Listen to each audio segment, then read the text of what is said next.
멀쩡한 대통령 쫓아내고 이 좌빨 정부, 무능한 정부 만들어 놨더니 참 지금 좀 돌아가셔서 저녁 잘 드시고 가족들과 단란한 시간을 보내야 될 이 해그름에 참 배도 쫄쫄 골아가시면서 고생이 많으십니다. 정말 어려운 시절 우리 살고 있습니다. 존경합니다. 오늘 이 자리는 우리 맹모 박성현 선생이 심판연대를 출범하면서 한번 그런 취지를 알리는 계기를 만들어 보자고 준비한 걸 알고 있습니다. 저는 이 심판연대 취지에 100% 동의하면서 저도 한 걸음에 쫓아왔습니다. 아마 우리가 앞으로 어떤 일을 해 나갈지 우리 박성현 대표가 여러 가지로 말씀했지만은 이 간단한 이 작은 포스터에 그대로 들어있는 것 같습니다. 우린 정말 자유한국당의 집도끼가 아니죠. 이 날짜들은 지들 마음대로 해먹고 문제가 생기면은 또 뭐라 그럽니까? 뭉쳐야 한다. 뭉치면 살고 헤어지면 죽는다. 그 말을 갖고 와서 무조건 뭉치자. 그 다음에 맞습니다. 두 번째, 지금 우리는 총이 없습니다. 우리는 평화주의자, 평화롭게 시위를 해야죠. 우리는 뭐를 투표로 해야 됩니다. 이 두 가지에 축약이 되어 있다는 말 동감을 하면서 심판이라는 말을 잘 골랐다는 생각이 듭니다. 심판이라면 당연히 평가가 따라야 되고, 평가를 하자면은 시시비비를 가려야 되고, 그리고 평가가 되면은 점수를 매겨야 되고, 그리고 그 다음에는 우리가 지원해주든 아니면 퇴출시키든 결정을 내려야 되지 않겠습니까? 한번 정리할 만한 시기가 왔다고 생각합니다. 역사가 그냥 이렇게 굴러가는 법이 없습니다. 돌이켜보면은 그때는 우연으로 일어난 일 같았던 것이 10년, 20년 쌓인 필연의 결과였습니다. 그리고 역사는 또 발전합니다. 박근혜 대통령이 지금 서청대 옥중에서 한 2년을 하고 감옥에 계십니다만 그냥 시간이 흘러만 가고 있습니다. 저 옥중에서도 얼마나 좀 큰 일을 하고 있습니까? 그 중에 제일 큰 일 하나, 우리나라의 좌빨 빨갱이들 완전히 커밍 아웃 시키는데 박근혜 대통령이 큰 공을 세웠습니다. 여러분 동의하시죠? 우리 주변에 이렇게 많은 좌빨 빨갱이들이 숨어 있는지 우리 몰랐습니다. 이제 다 드러났지 않습니까? 이제 이 자들이 우리에게 한 대로 박근혜 대통령에게 저지른 그대로 대갚아주면 되는 것입니다. 여기가 나경원 원내 대표 지역구다. 그렇게 해서 우리 박성현 대표가 설명을 드렸습니다. 잘 골랐습니다. 황교안 대표가 서열상으로는 당 대표로 위지만은 원내 국회의원이 아니기 때문에 제약이 여러 가지 많습니다. 그리고 우리가 제1야당인 자유한국당을 거론하는 이유는 바로 제1야당이 국회에서 싸워야 되기 때문에. 그러나 우리 황교안 대표는 국회 안에 들어갈 수가 없습니다. 그래서 당 대표실에 잠깐 들어가게 볼 수 없고 결국 제1야당을 지배하는 것은 나경원입니다. 그래서 오늘 다음 장소를 잘 골랐다 하고 나경원 의원 오늘 편안하게 얘기 좀 드리죠. 저하고 17대 국회의원 같이 했습니다. 저는 지역구 의원으로 당선돼 들어갔고 나경원 의원은 그때 비례대표로 들어왔습니다. 나경원 정치 출발이 이회창 총재 때문입니다. 이회창 총재가 98년 선거 지고 2002년에 출마를 하셨는데 상대가 노무현이라는 젊은 후보였지 않습니까? 그래서 이회창 총재가 노쇠하게 보인다, 늙어 보인다. 그래서 젊은 사람을 좀 뽑고 나이 든 사람은 주변에 올라오지도 못하겠습니다. 그렇게 해서 뽑았던 인물이 지금 나경원, 지금은 고생하고 있는 조윤선. 그때 그런 특보로 젊은 지성인들을 불러 모으는 역할을 했던 것이 당시 여의도 연구소장하던 유성민이, 그래서 유성민이가 제일 먼저 데리고 온 사람이 KDI 자기 밑에 연구원하던 이해훈.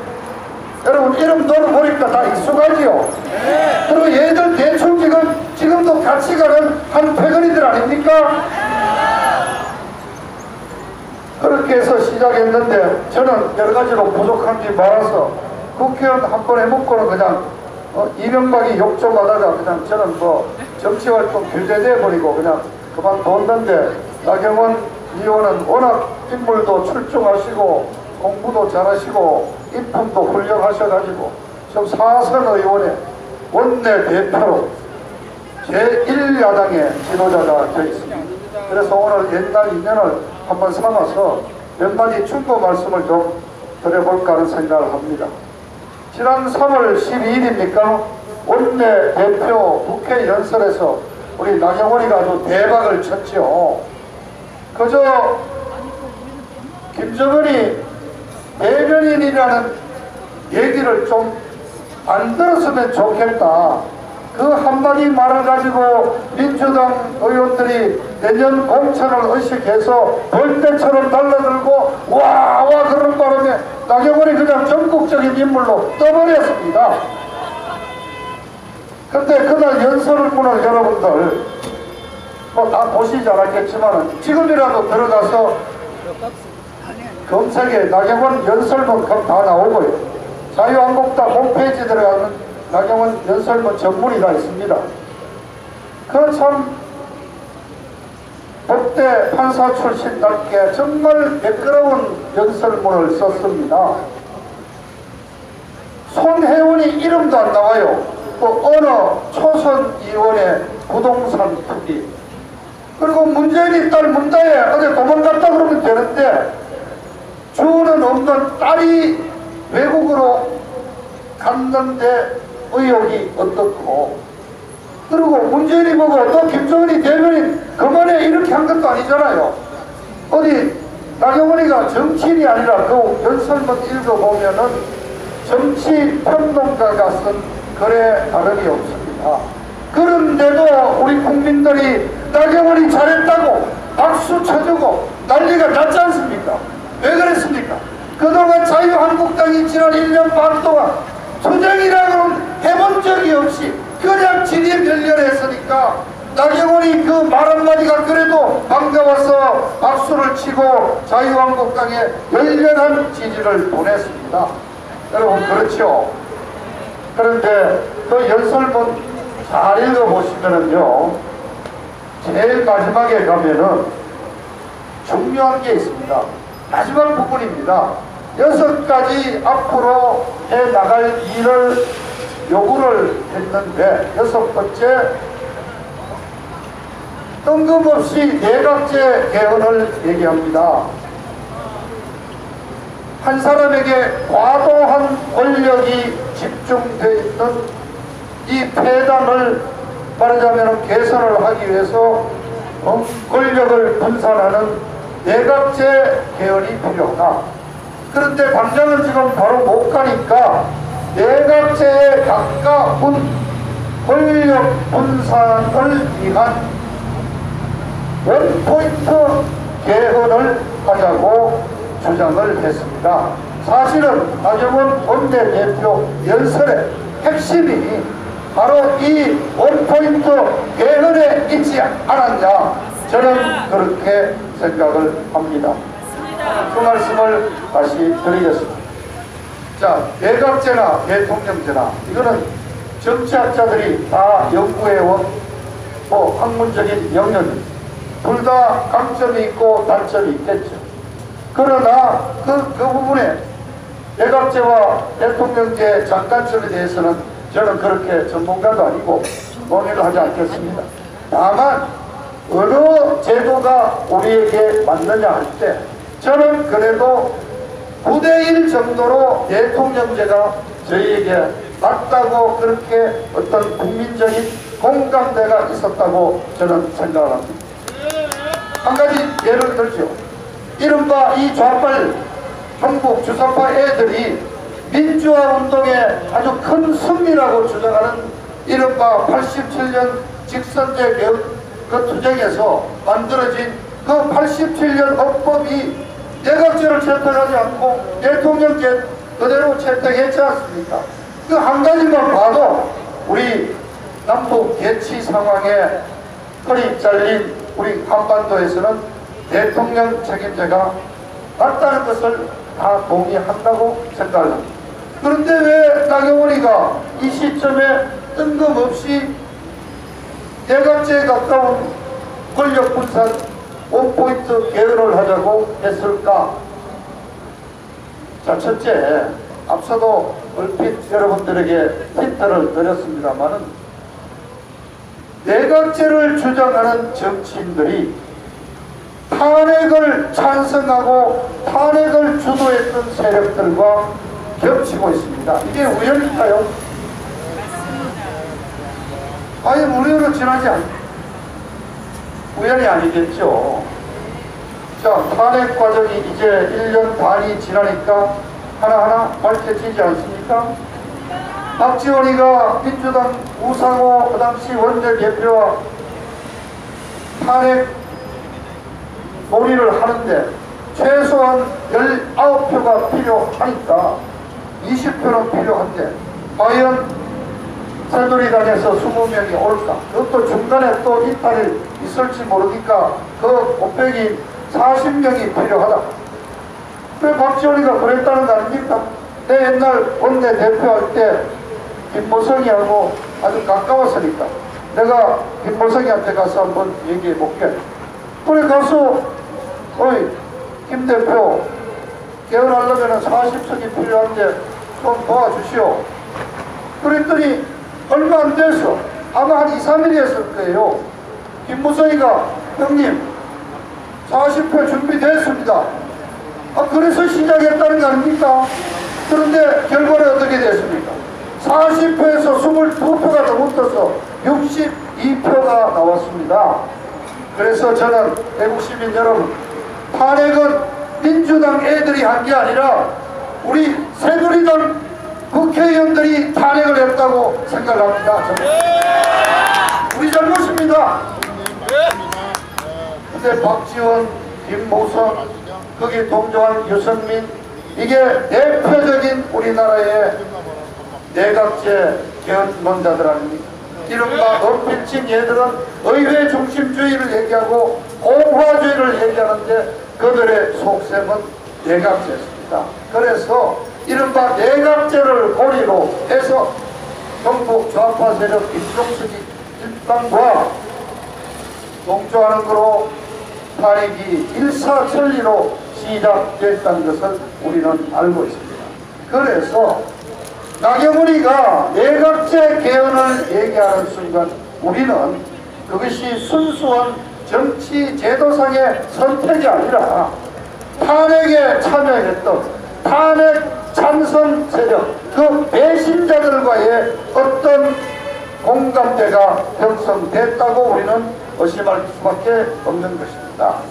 나경원이가 말하는 한 사람에게 권력이 집중됐다는 그 논리가 바로 이 탄핵을 주도한 자들이 박근혜 대통령에게 권력이 너무 집중이 돼가지고 그냥 국정농단이 벌어졌다는 식으로 호도를 하면서 박근혜 대통령에 대한 탄핵을 정당화하는 논리의 시작이 바로 한 사람에게 권력 집중 운운하는 것이기 때문에 저희들은 탄핵을 주도한 이 배신자들을 대변해서 나경원이가 이들에게 정당성을 확보하기 위한 그런 야합이라고 저는 분명히 지적을 하고 싶습니다. 그래서 제도상의 장단점을 떠나서 내각제를 주장하는 그 순간 탄핵한 세력들에게 정당성을 부여하고 그들이 정권을 돌려가면서 잡아먹는 그런 수단으로 내각제를 주장한다고 생각하는 것입니다. 대통령 될 깜이 안 되지만 그래도 국회의원 해보니까 이렇게 국민들 속여먹고 적당히 할 줄 아는 작자들이 몇이 있죠.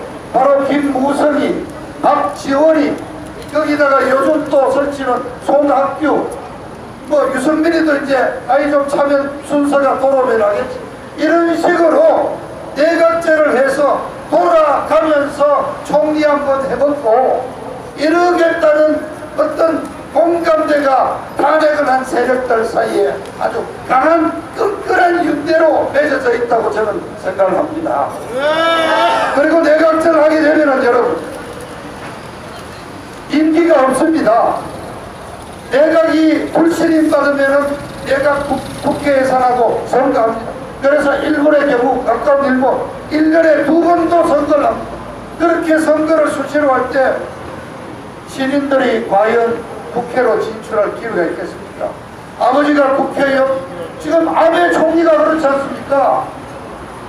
유승민이 아버지 국회 3선 국회의원, 부산에 김세현이 그 아버지 4선의 아들이야.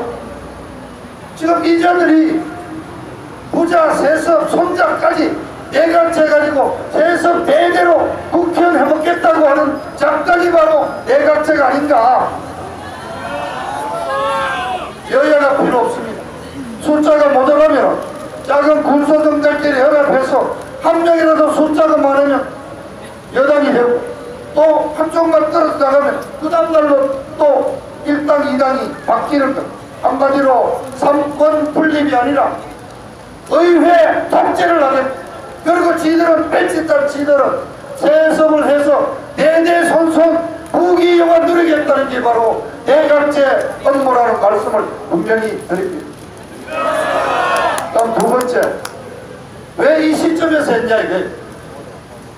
작년 4월에 여러분 알다시피 이 문재인 일당이 연방제로 나아가는 민중사회주의에 입각한 헌법 개헌안을 내놓고 대국민 설득을 한 2달 동안 열심히 했습니다. 그러나 어쨌든 당시 바른당, 국민당, 자유한국당 합쳐서 반대를 해서 주저앉혔습니다. 이자들은 지금도 기회만 닿으면은 연방제 개헌을 다시 한번 밀어보겠다고 호시탐탐 지켜보고 있는데 왜 갑자기 뜬금없이 이 시점에 개헌을 하겠다는 얘기를 해서 지네들한테 개헌의 빌미를 제공할 그런 기회를 왜 주느냐 말이에요. 그런 점에서 저는 보시면. 그리고 세 번째, 자 여러분 개헌을 하려면은 국회 3분의 2의 동의가 필요합니다. 지금 자유한국당 113석입니다. 개헌할 수가 없습니다. 그런데 어떻게 개헌하냐고 뜬금없이 주장을 합니까?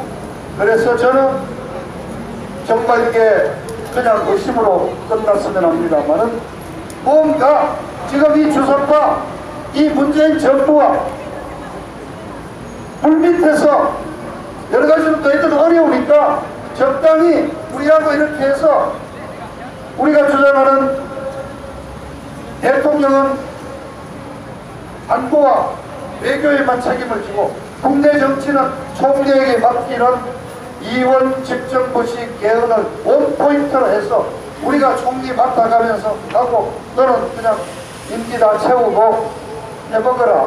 이런 야합이 있는 게 아닌가 그런 의심을 하게 되는 앞서 우리 박성현 대표가 지금 트럼프 대통령에 의한 북한 평정 작업을 누누이 여러 차례 소상히 설명을 드렸기 때문에 저는 말씀을 드리지 않습니다.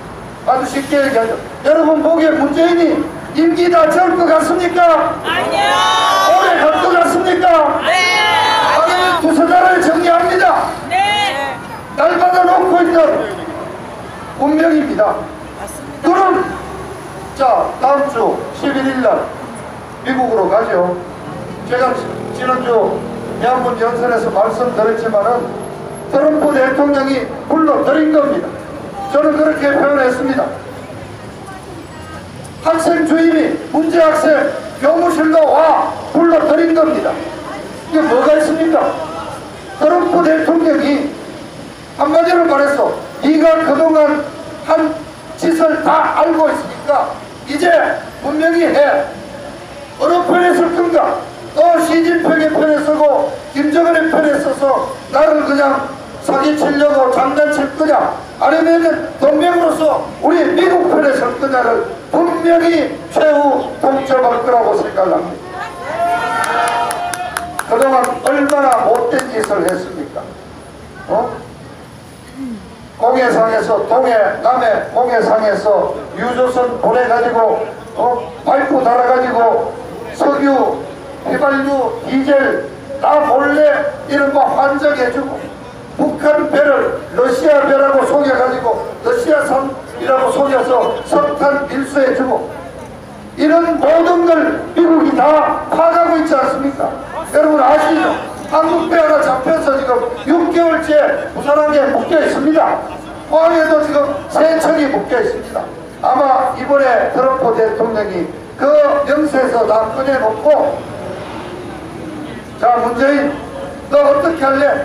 분명히 얘기해. 이게 마지막 선택의 시간이다. 그래서 저는 다음 주일 문재인의 운명의 시간이 다가온다고 생각을 합니다. 자, 우리는 그걸 기대하고 있습니다. 기대합니다. 그렇게 해서 문재인이가 지금 똥오줌을 못 가리고 목숨이 떨어지게 되어 있는데, 이때 자유한국당이 해야 될 일이 뭡니까?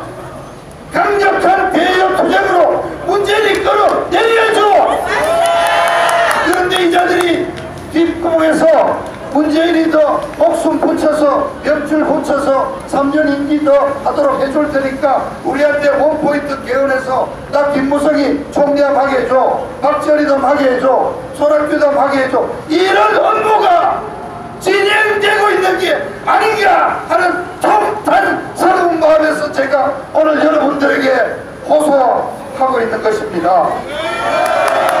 여러분 나경원이의 그 말 한마디에 박수치고 쏘가 넘어가지 마십시오. 사실 제가 대학문에서 이런 정도의 말을 하고 나면은 벌써 수근수근 됩니다. 저 광모는 올라오기만 하면은 자유한국당 욕하고 뭐 그런 얘기를 제가 많이 듣습니다. 그런데 여러분 그렇지 않습니다. 우리는 심판해야 됩니다. 우리는 자유한국당의 정말 짚토끼가 아닙니다. 자, 김무성이 이 일파들이 하는 말이 뭡니까? 다시 다 뭉쳐야, 내년 총선을 이기기 위해서 다 뭉쳐야 한다는 거 아닙니까? 그래서 반문연대 하자는 거.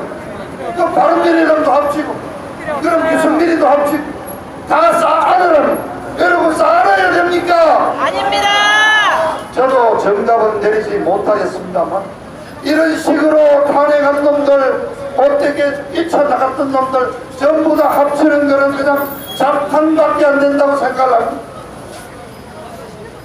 정말 한치 앞을 보이지 않습니다. 좌우가 그러나 분명히 북한의 김정은이 목숨이 다해가고 문재인의 정권 운명도 이미 종말이 가까워 간다면 제1야당은 해야 될 게 있습니다. 우리 박성현 대표가 여러 가지 구체적인 말씀을 했습니다만 저는 단합니다. 제1야당답게 강력한 투쟁으로 문재인을 끌어내려야 합니다. 그것만 하면 우리는 도와줄 수 있을 것입니다. 여러분 동의하시죠? 네.